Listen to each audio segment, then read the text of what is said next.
Well, what is up, Afterthought? We are so glad to be back with you for Season 3, Episode 4 now. We got my dad here, and we're just going to go on like things are normal. So, I got a question for you today. First of all, where'd you get those tattoos, man? They look good. But, yeah, we got a good episode ahead for you guys today. We're talking about consistency when it comes to committing. It'll be good stuff today. So, Dad, you showing your muscles off? I mean... You talk about them every service, so you might as well show them off today, right? How you been? You been good? We're not going to get a very good podcast if you're not going to respond to me. Wait, you're not Dad. You know what? Let's take a break. We'll get Dad in here in a second. All right, that's more like it. That was crazy. This makes more sense. I got to say, though, that's like looking in a mirror right there. The tats were perfect. The faux hawk. I mean, I'm letting mine grow out a little bit more right now, but it's really sad to say that my grandson has more hair than I do. But hey, sometimes I think most of life is just acceptance. Yeah. And I think you've reached that point. Really, so really proud of you. It's really interesting that everyone in the room probably cares. No one at home probably cares. But I learned some very interesting knowledge, if you will, yesterday about Matthew and his dating life. Yeah. I don't know if you know this or not, Austin, but Matthew likes blondes. Good for you, Matt. Mm-hmm. Just want to bring it up. Just want to embarrass him because that's what we do here at Afterthought. Yeah. If there's any teenagers who watch this who are blonde, wait till college. There are girls all over America right now dyeing their hair black. Anyway. Slay Batty. Come on. Slay Batty. That was good. That was pretty good. Do you like that? That was good. Just kidding, Matthew. I love you so much, Matthew. He's single, ladies. He's single. How old is he? He's 18. Whoa, what the heck? All right. Okay, here we go. Okay. Let's jump in. I just had to take it there. You took it there. Just for the audience in the room. Yeah. And it worked. So, Sorry, man. Pretty good weekend. It was a great weekend, Great weekend. Talking about my favorite topic. Everyone's favorite topic. I'm telling you, it is so hard. It is like one of the hardest topics on the planet to talk about. You know why? Because I feel like it's not like a sexy topic. It's not like grace or forgiveness, or we talked about Jose, we talked about the love of God, and then we're like, let's talk about money. But like I said this weekend, I think it's one of those things where in 30 plus years of ministry, I would think the two top prayer requests I get probably in my ministry career are about relationships or money. And a lot of times relationship struggles are because of money. And it's interesting that we always want to talk about the relationship aspect because everyone wants to know, how do I get my needs met in a relationship? Yep. But nobody wants to talk about the other side of the coin and the prayer request, which is finances. And I think if we trusted God more with our finances, it'd be amazing what could really happen. Yeah, for sure. Why do you think it's so difficult for people to trust? I think it's so difficult if I'm completely honest, because I think money is it's a personal thing. I think that money is it's a selfish thing. I think we live in a culture of greed. So I don't think anybody, I shouldn't say anybody, that's a huge broad brush stroke, but I think that a lot of people probably think it's my money. And I think that us thinking it's our money is what really gets us into trouble. I think anytime you have a selfish mentality, whether it's selfishness in a relationship, selfishness in a job, selfishness in a friendship, in a marriage, I think anytime you think about everything from a perspective of it's all mine, spirit of greed gets on it. And I think the only way to break the spirit of greed is with a spirit of generosity. And that's in relationship, that's in, like I said, work, that's in so many different extracurricular activities and environments we're in. But I think that the biggest reason why we have a hard time talking about money is because I think people feel like we're telling them, or God's telling them, to give me what is yours. And what God's actually saying, give me what is mine. Yeah. And so if we had that mentality, I think it would change the perspective quite a bit. For sure. I think it all comes down to we think that we deserve this. Yeah. Like we've worked hard for it. But at the end of the day, what we deserve is hell and nothing else. That's right. That's right. And if anyone deserves anything, it's Jesus Christ who died for us. So well, and I think the difficulty in some churches, I think in the world, focus on a prosperity gospel. Prosperity gospel is I give because I want to get, right? And that's not how we see Scripture. I don't believe in a prosperity gospel. The prosperity gospel is I'm going to give because I need to receive. The reason why I give is because I already have received. Yep. But I think the flip coin of that is there's a poverty gospel. The poverty gospel is if anybody has money, they're of the devil, right? So it's like I need to live in a impoverished situation because that's the only way I can really embrace the love of God. And if you look scripturally, the Lord never said that we should live in poverty. What he did, and he never actually said, hate your money. But we need to find out a way to how to use our money for the kingdom. You think about, I mean, the church runs on resource, right? And so we have a vision at Anchor Church. We have a vision for what God wants us to do. That can't be accomplished without money. That's the truth of the matter. And so what God's trying to get us to understand is, yes, it's okay to have money. Just make sure your money doesn't have you. And I think the concept is if we recognize that it's all God's anyway, it makes it easier for us to invest in the kingdom, future kingdom, bringing kingdom, have heaven to planet Earth. I think if we have that mindset, it kind of changes the direction of it's, yes, I have money, but my money's not mine. It's to help invest in making things better for the kingdom. Right, and I think that's an important thing to focus on. That's what churches are doing. That's what churches should be doing is they're using the resources that are given to them to better the kingdom. And I think that's where it gets the weird conversation, I guess, between church and business or that's what people kind of bring up when they don't want to give because they don't know where their tithe's going to necessarily.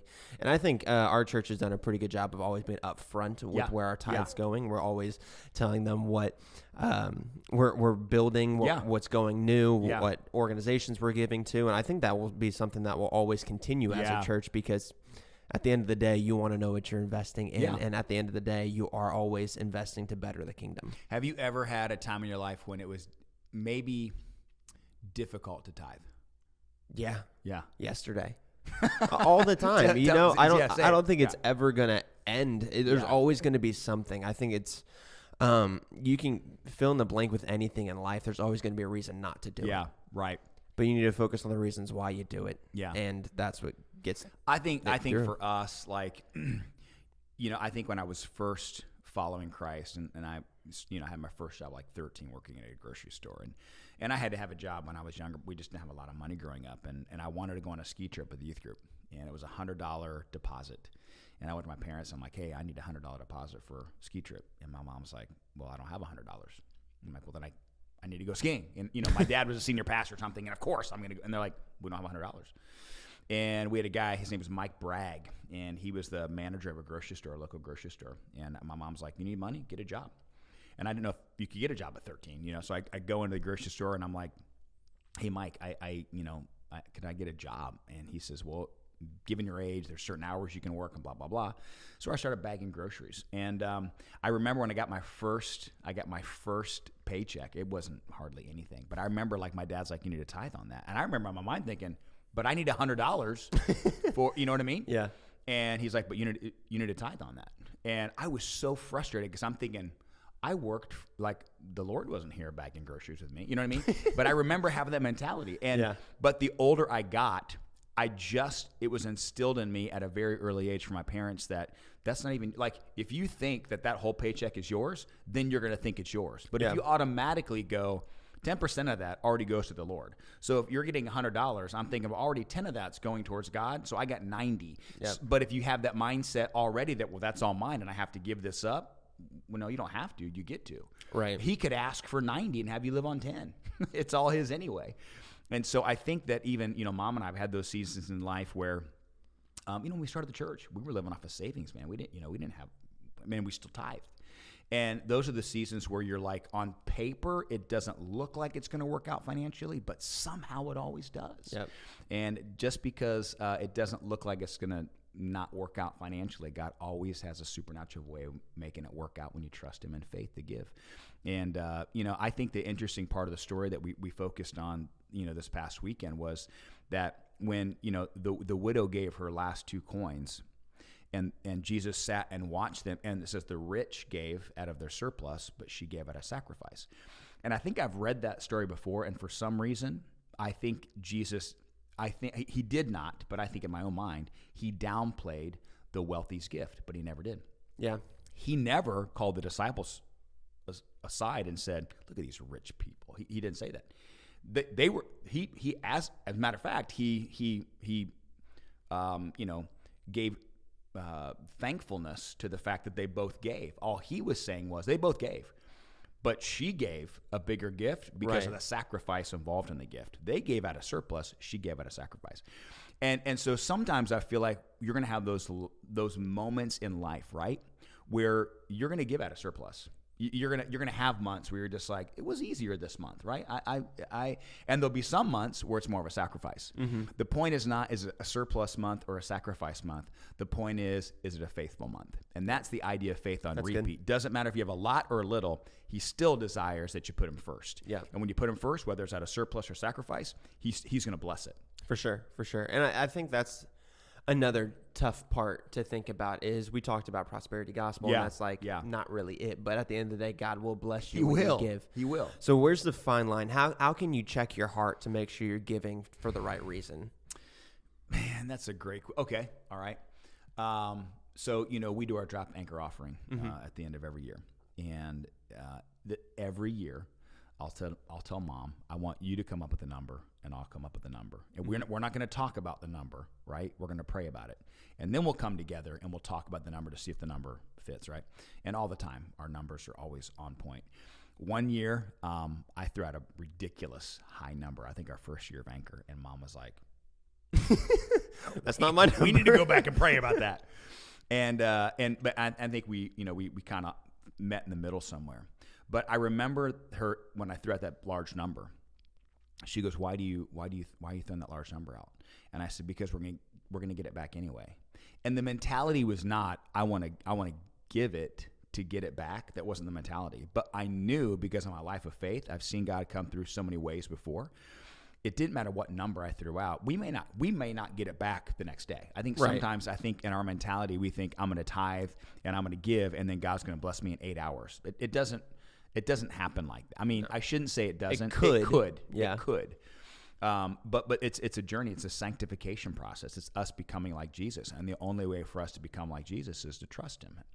And I think that there's seasons of our life where we're gonna get it back. Like it's like, man, I tithe, and like I talked to a lady not too long ago that gave her last whatever she had in her bank account to tithe, and didn't know where the rent was going to come from. Mm-hmm.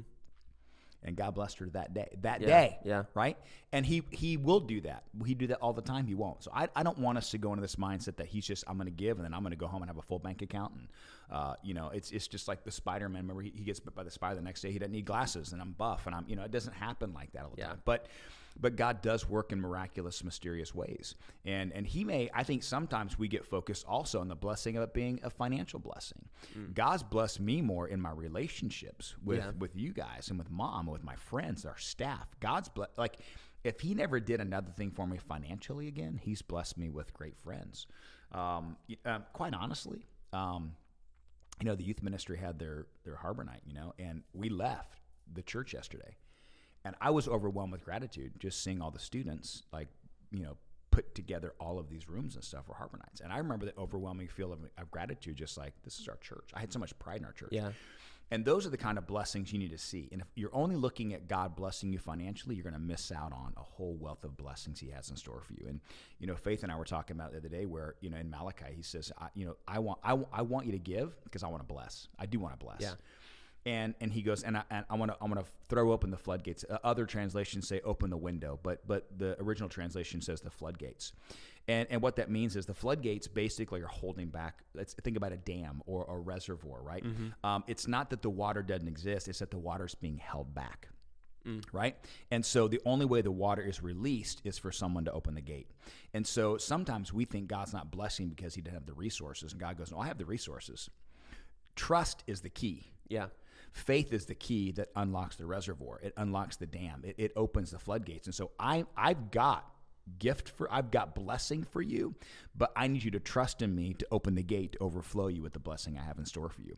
And it may trickle out, but what God says in Malachi is, I want to open the floodgates, but there has to be a response from you out of faith before I do it, because He's not going to bless stinginess. He's not going to bless greed. He won't.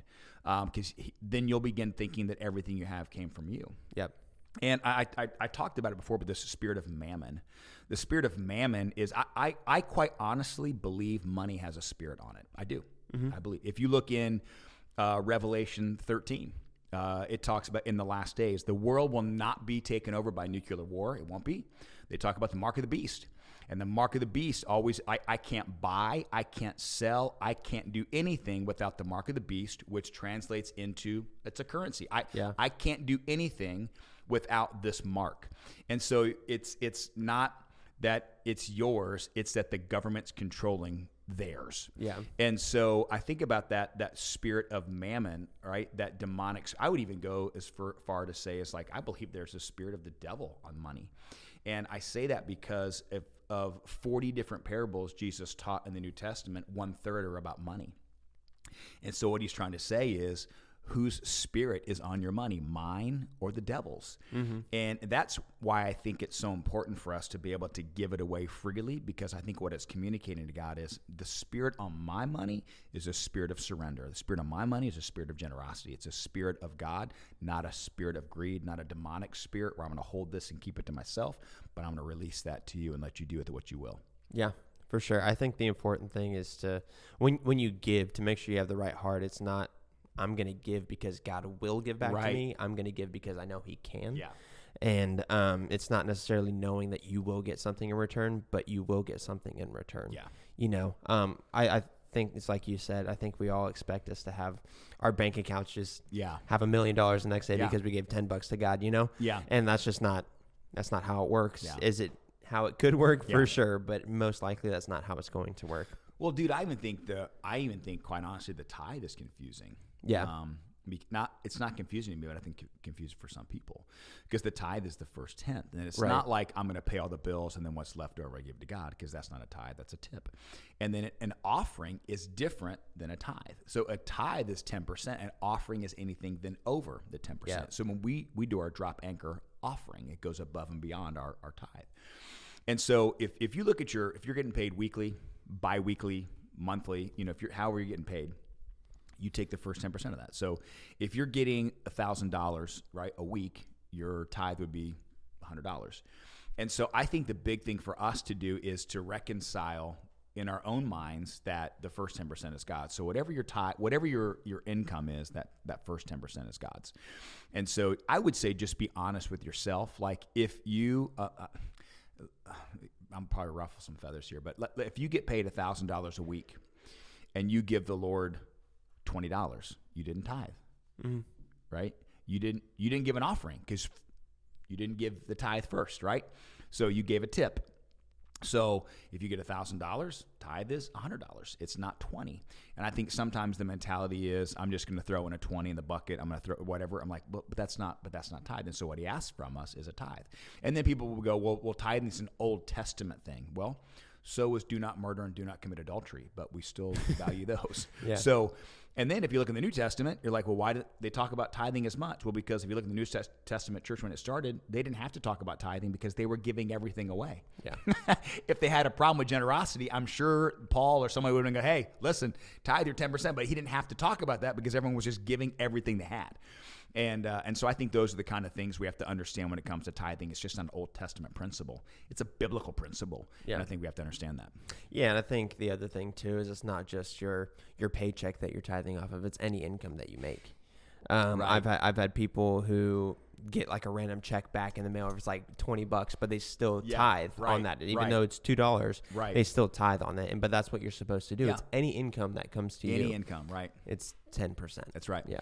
And I just think that it's a hard thing to, like, I know that people will leave churches because they talk about money too much, and I understand. I do understand that. But I think it's one of those things that we can't say we talk about it enough when 1/3 of the parables that Jesus taught were about money. If he talked about it a lot, it's probably one of the things we should talk about. We can't talk about all the things in the Bible except for money, when money is actually an important thing. And I think the reason why it's so important is because it's not a money issue, it's a trust issue. It's not a finances issue, it's a faith issue. And I think once we understand that, we'll put it more in perspective. And I think we have a couple minutes left, but you were asking about a few minutes ago when, we give, we've seen God come through, whatever. And there's just been instance after instance where I would give and God would bless. And it's just crazy how it happens. But in particular, I remember one season, Christmas season, and I knew of a lady that her family came to church just at Christmas and expected the mom to take him to dinner. And the mom didn't have the money or the means to take him to dinner. And she didn't say that to him, but I knew that.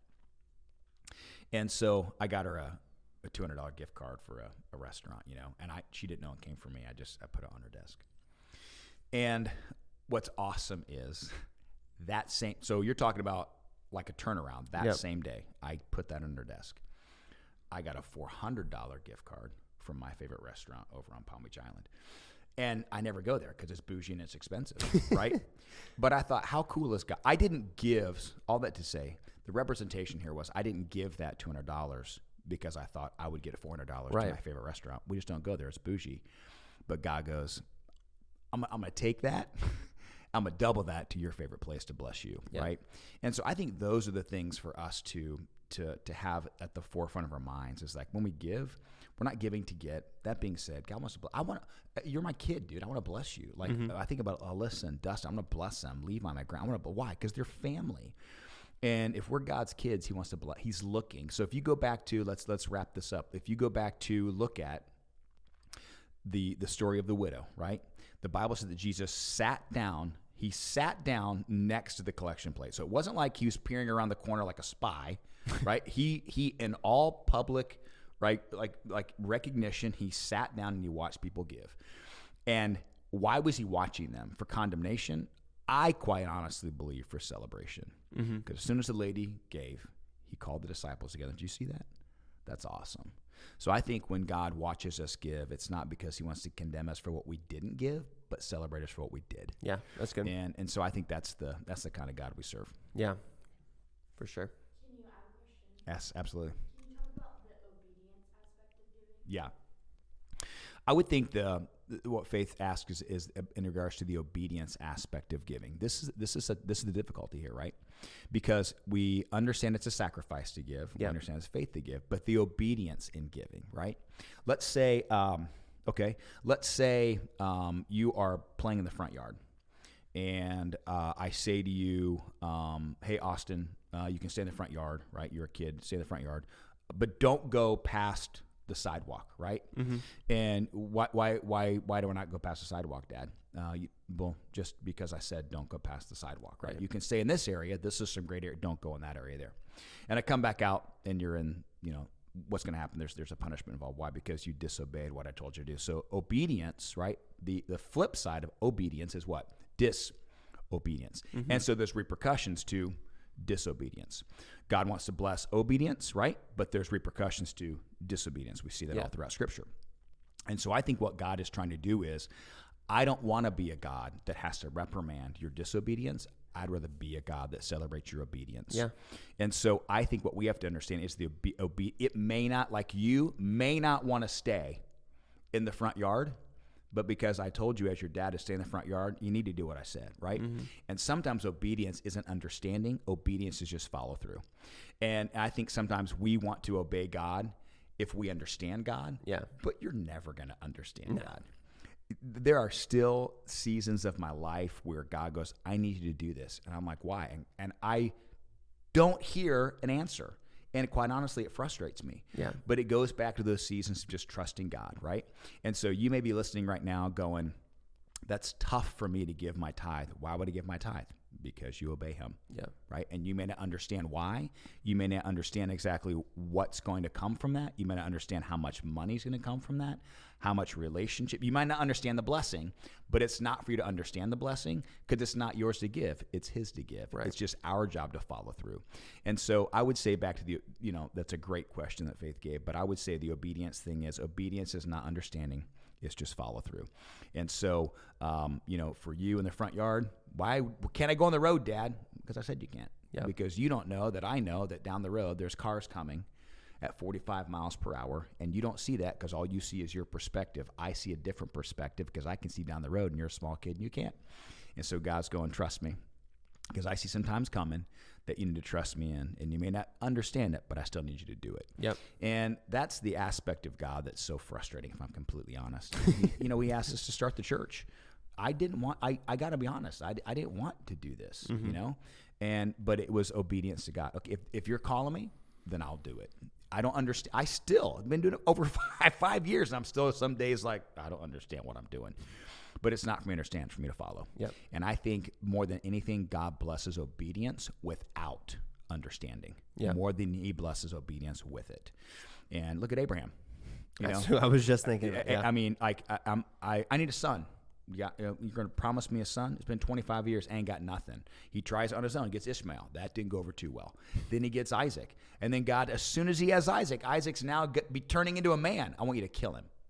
And God didn't tell him why, but because of the obedience, there was a blessing of the ram in the thicket because of it. Yep. Didn't understand it, but because the follow-through happened, God goes, I'm going to bless you now. Yep. And I'm going to take your son, but I'm going to give mine up. And I think those are the things that it doesn't make sense. I think sometimes God he doesn't make sense, but it doesn't say that we're supposed to understand. The more we walk with him, the more we experience him. Yep. I think we understand his love. We may not understand his knowledge, but we do understand he loves us. And I think that's the obedience factor, is understanding that you may not get his mind, but you definitely get his heart. Yep. And I think that's the biggest thing to follow through on. Yeah. I mean, it wouldn't be faith if you knew the outcome to everything. Right. If you knew the why behind it, if you knew what we were going to get, there wouldn't be faith. And I think, in my opinion, if you knew the outcome, it would be way worse, because then you're just waiting for the outcome to happen. Yeah. But the beauty of God is you don't know the outcome, so that he can surprise you in his timing. Yeah. And God's timing is always perfect. So you need to have faith in God and his timing, because he's always going to come through for you. It might not be the way that you thought. It might not be the way that you want, but it's always the way that you need at the perfect time. Well, if you think about, like, going back to Faith's question about obedience, we don't get to pick and choose the things that God asks us to. Like, I need you to love everybody. I'd rather not. That, you know what I mean? It's like he asks it, so we obey it. I'm going to need you to go throughout the whole world preaching, teaching. I want to take the gospel to some people, not to other people. I want to hear about relationships, not about money. It's just not like that. And I think, why should I give? Because God said it. He commanded it, right? We're not tithing because you and I today are on a podcast going, you should tithe. We're tithing because, biblically speaking, we had a tithe. Yeah. And I think you look about Old Testament, New Testament, bottom line, there's blessing that comes with it. There is also a curse that comes to cheating the church. Mm-hmm. There's a couple called Ananias and Sapphira. And it wasn't that they didn't give, they lied about the gift that they gave. And God goes, man, if you just gave, that wouldn't have been, but the fact that you lied about your gift, and they both dropped dead. Yeah. So that's a pretty extensive curse. But I would say, you may lie and cheat to the church, and you may think the church doesn't know, but God knows. And I'm not going to say you're going to drop dead, but there may be things in your life that die. It could be that your walk with him dies, and not because he killed it, but because you did by your lack of obedience. And so those are things that are heavy, but it's reality. Yep. And so what we're saying as a church is we don't want that to happen to you. And so we're not saying that giving is the end all be all, but what we are saying is there is a step of faith and obedience that happens when you do that, and there's a blessing that comes when you surrender it. Yeah. I mean, we give top dollar for everything physical. We give top dollar for everything mental. Why wouldn't we give top dollar for everything spiritual? That's going to bleed into every aspect of our life. That's right. If there's anything in life I don't want mediocre, it's in my gift to him. Yeah. I don't want to give him the leftovers. I want to give him the first portion. Yep. Man, great word today, everybody. Hope that, thank you for the great question, Faith. Hope that makes sense. And did I answer your question? Awesome. We love you guys so much. Have a great week. We'll see you next week.